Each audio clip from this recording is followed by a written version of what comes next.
В эфире телеканала «Итоги дня», в студии Надежда Саханская. Здравствуйте. В начале выпуска об основных темах. Подведение итогов деятельности исполнительных органов власти стартует 5 февраля. Первые отчеты начнутся в Верхневилюйском, Горном, Усть-Алданском и Вилюйском районах. В Якутии стартовал уникальный проект «Мобильный хирургический центр». Группа врачей хирургического центра Республиканской больницы номер 2 отправилась в Нерюнгри. В Якутске завершили обустройство купели для проведения крещенских купаний. Архиепископ Якутский Ленский Роман совершит чин освящения воды 18 января. К высоким достижениям вместе с ГТО. С 15 января желающие могут проверить свою физическую подготовку, сдав нормативы в силовых и беговых испытаниях. Ленские юные борцы вернулись со сборов, которые проходили в городе Грозный Чеченской Республики. Следующая поездка намечена уже на лето этого года. Подведение итогов деятельности исполнительных органов власти за прошлый год стартует 5 февраля в традиционном очном формате с выездом первых лиц региона в населенные пункты. Первые отчеты начнутся в Верхневилюйском, Горном, Усть-Алданском и Вилюйском районах. На встречах с руководителями правительства Якутии жители районов смогут задать все волнующие их вопросы и получить подробные ответы. Отчет правительства завершится в марте. Итоги отчета будут подведены на каналах телерадиовещания национальной вещательной компании «Саха». Газовая промышленность – одна из важнейших отраслей экономики. Сегодня Айсен Николаев провел встречу с генеральным директором «Саха Транснефтегаз». Глава республики высоко оценил деятельность компании за 2023 год. Так, за это время было построено 259 километров газовых сетей. В рамках социальной газификации было подключено около 3000 домов. В 2024 году главой было поручено компании завершить строительство магистрального газопровода КСЛС 84 километр, что обеспечит надежность газоснабжения центральных районов, а также сохранить тенденцию газификации новых населенных пунктов и домов. Сегодня рассматривалась главой возможность газификации села Ломтака Мегано-Кангаласского района, села Сылан Чарапчинского улуса. Также этот глава поручил правительству предусмотреть средства на проектирование строительства межпоселкового газопровода Бедемет от Сымаха, с тем, чтобы в следующем году мы газификацию этого населенного пункта обеспечили.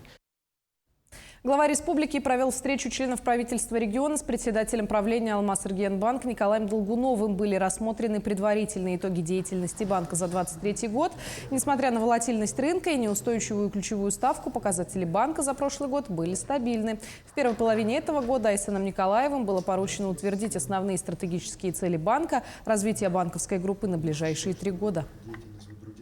Сегодня рассмотрели предварительные итоги финансово-хозяйственной деятельности за 2023 год. Они у нас неплохие, несмотря на волатильный рынок. То, что ключевая ставка гуляла, у нас показатели стабильны, мы развиваемся.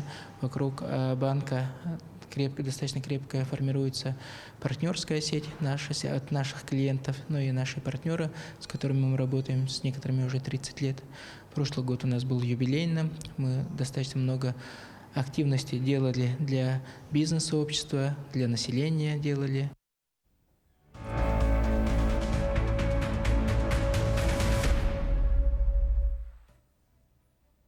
В Якутии стартовал уникальный проект «Мобильный хирургический центр». Его суть заключается в том, что бригады медиков выезжают в больницы для оказания необходимой специализированной помощи.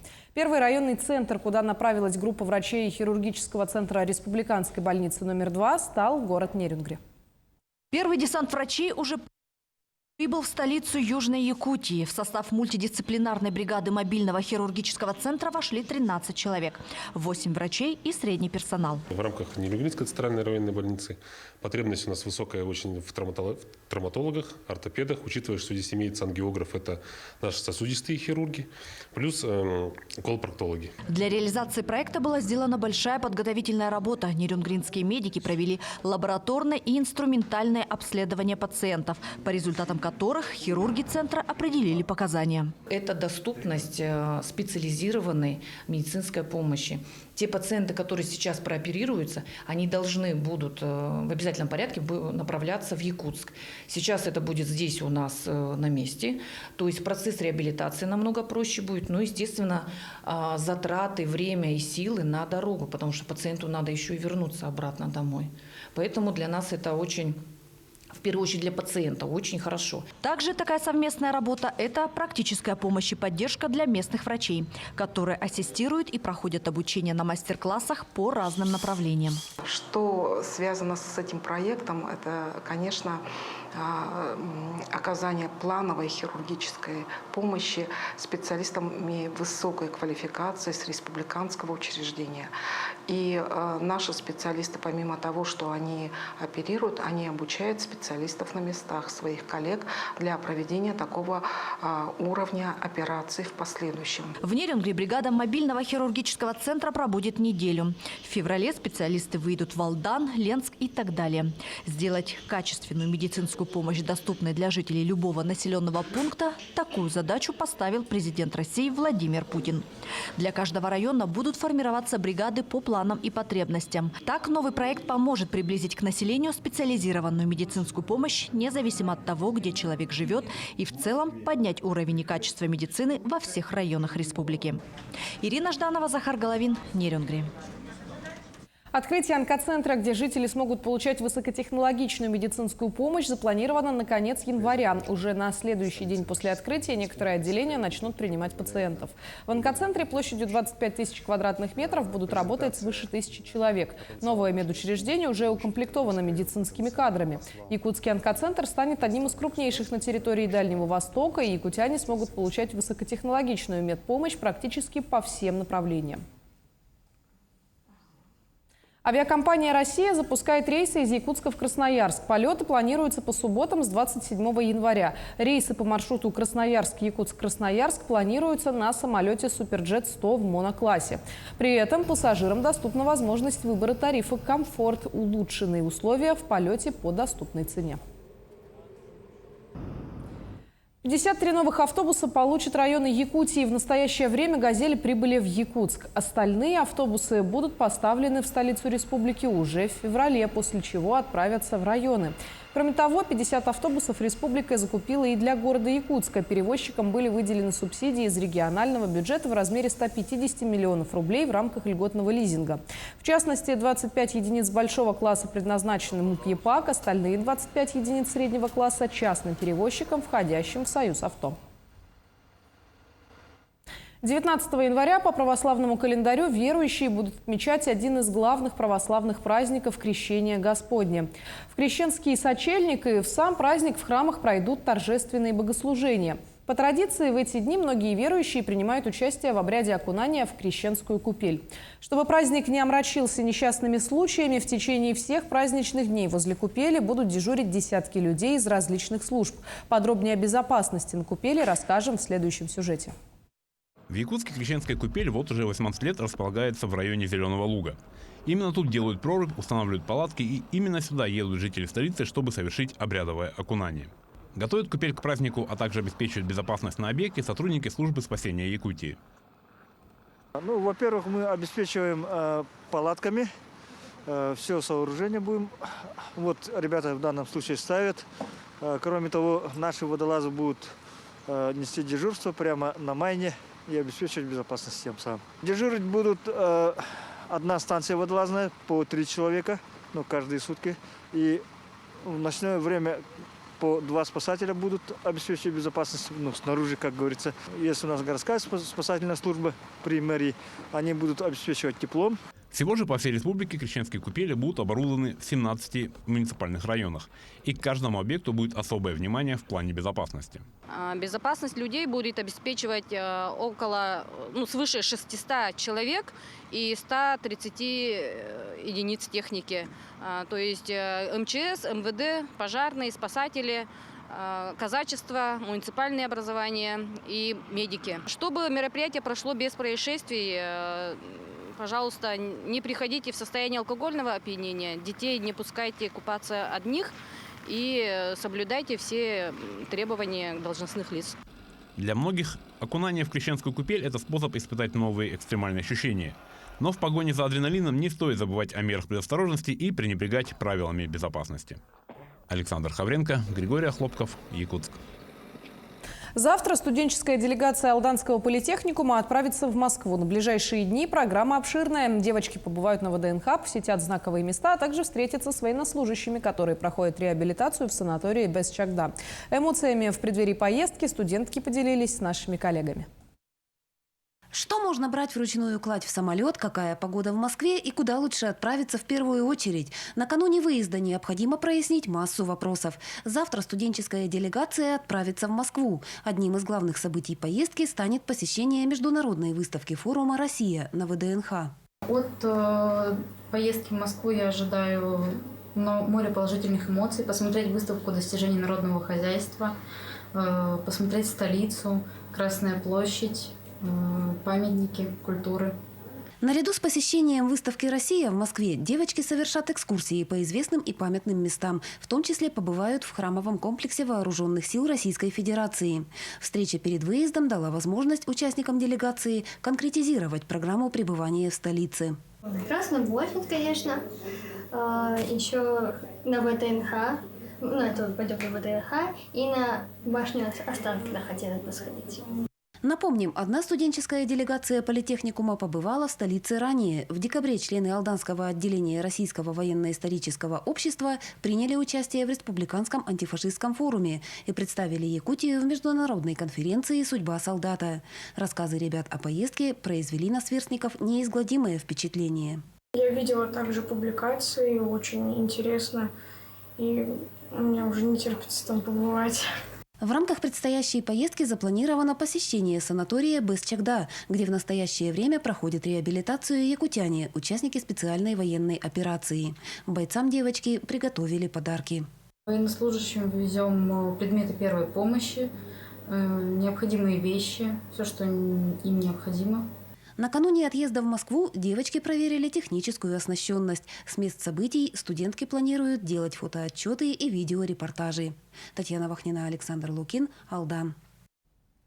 Чуть меньше, чем через месяц в республике состоится финал традиционного фестиваля молодежи «Маусустар». Для того, чтобы мероприятие прошло на достойном уровне, подготовка к нему ведется заранее. Сегодня состоялось совещание под руководством заместителя председателя правительства республики Ольги Балабкиной. Участники обсудили, какой объем работ предстоит сделать, какие моменты требуют особого внимания, и общими усилиями составили план работ. На данный момент сформирована дирекция. Начаты работы по информированию населения о событии, которое в этом году пройдет немного раньше, чем обычно, с 16 по 17 февраля. Любой год он друг друга отличается.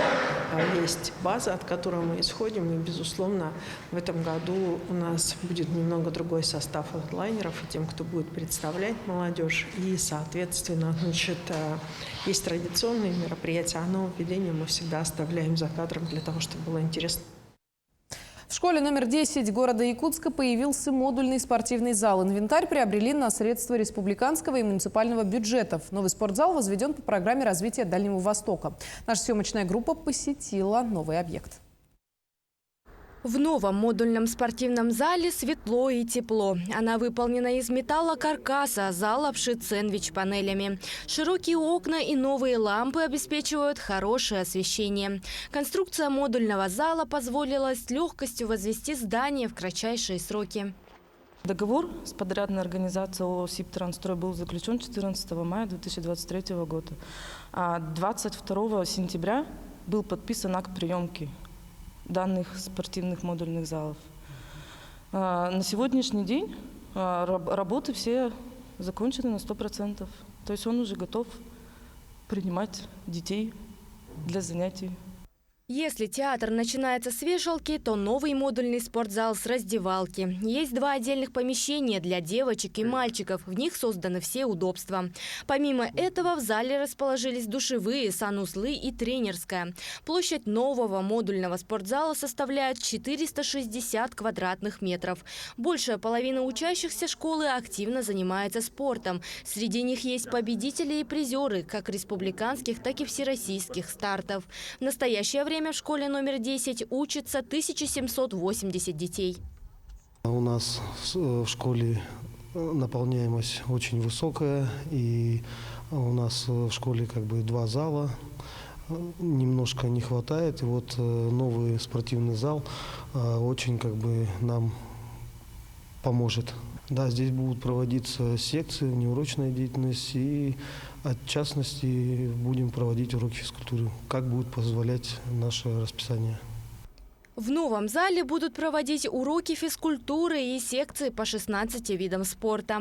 Особое внимание уделят развитию вольной борьбы, фехтованию, а еще школьники займутся карате, киокусинкай. Напомним, в школах Дальнего Востока с прошлого года активно возводятся современные спортивные залы. В рамках программы 50 спортивных школьных залов. Однако было принято решение значительно расширить программу. Так будет построено до 250 новых модульных спортивных залов.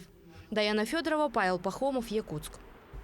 Институт геокультурного развития республики под руководством государственного советника региона Андрея Борисова подготовит открытие, закрытие и культурную программу 8-х международных спортивных игр «Дети Азии», которые пройдут в Якутске. В настоящее время дорабатываются сценарии торжественных церемоний, составляется план работы с творческими коллективами. Напомним, что 8-е международные спортивные игры «Дети Азии» в Якутии станут одним из крупнейших событий в России в области спорта в этом году. Республика соберет будущих звезд мирового масштаба из 25 стран и региональных сборных. А юные спортсмены готовятся вступить в борьбу за 239 комплектов медалей. К высоким достижениям вместе с ГТО. С 15 января в специальных центрах тестирования и образовательных организациях желающие могут проверить свою физическую подготовку, сдав нормативы в силовых и беговых испытаниях с возможностями получить как знаки отличия, так и попасть на Всероссийский фестиваль ГТО осенью этого года. Подробности далее. В рамках первого этапа школьники должны пройти такие испытания, как гибкость, прыжки в длину, поднимание и опускание туловища, челночный бег, силовые упражнения. Второй этап сложнее и требует хорошей выносливости. Сюда входят бег на короткие и длинные дистанции, бег на лыжах, плавание, а также метание мяча и пулевая стрельба.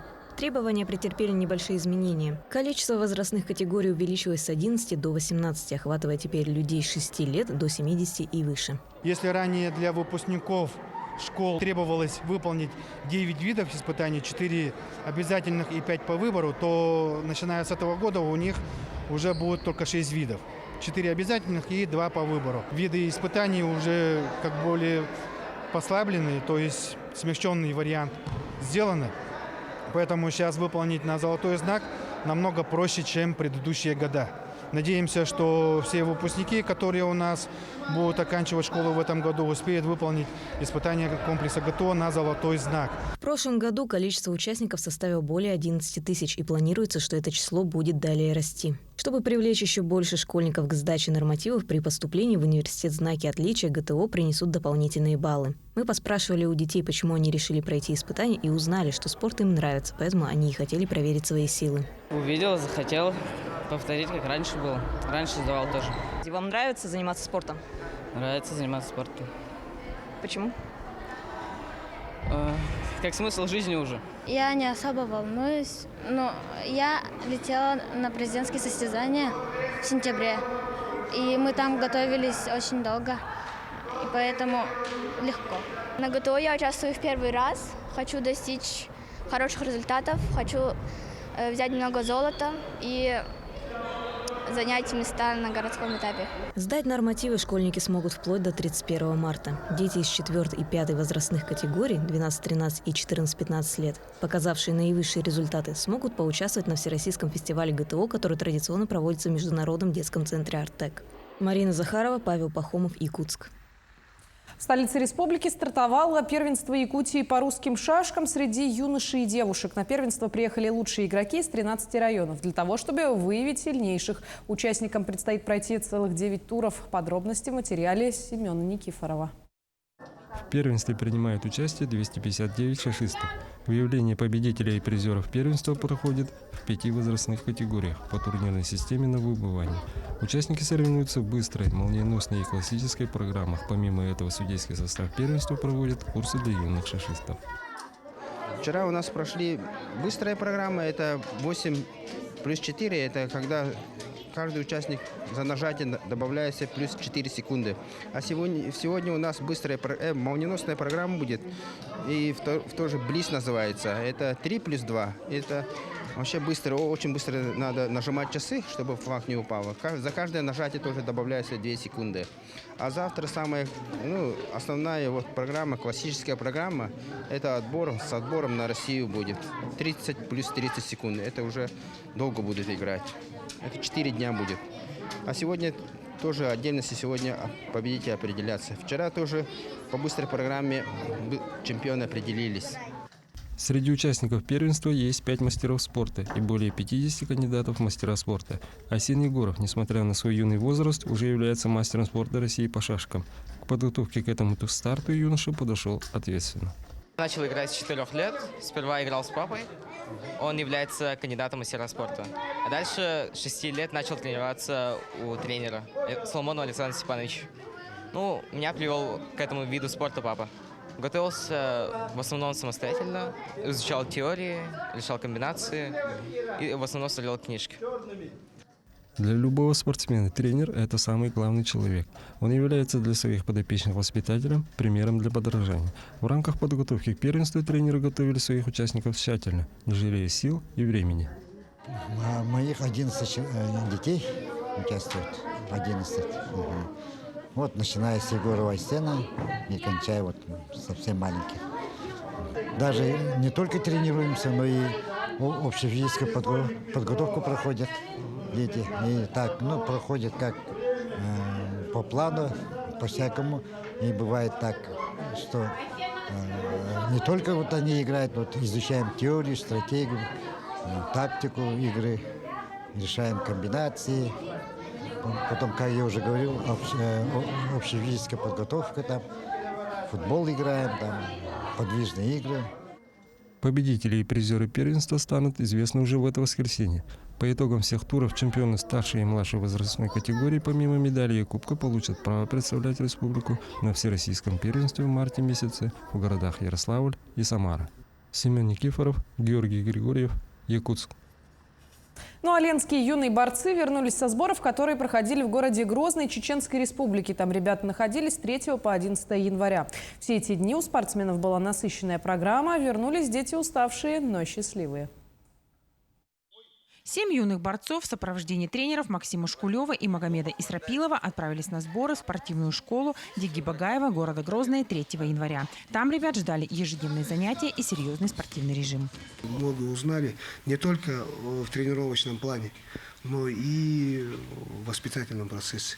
Дисциплина и так далее. Некоторые детишки, конечно, сначала первые дни, можно сказать, грубо говоря, в шоке были от этого.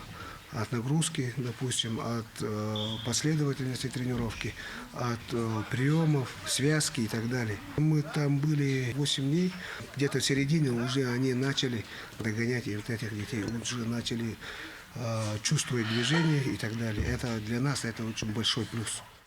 Ежедневно с ребятами занимались тренеры спортивной школы, а также член молодежной сборной Чеченской Республики Ибрагим Хамзаев. Тренировки, признаются ребята, были сложные, но по-другому в спорте не бывает. Нужно повышать свое мастерство и набираться опыта.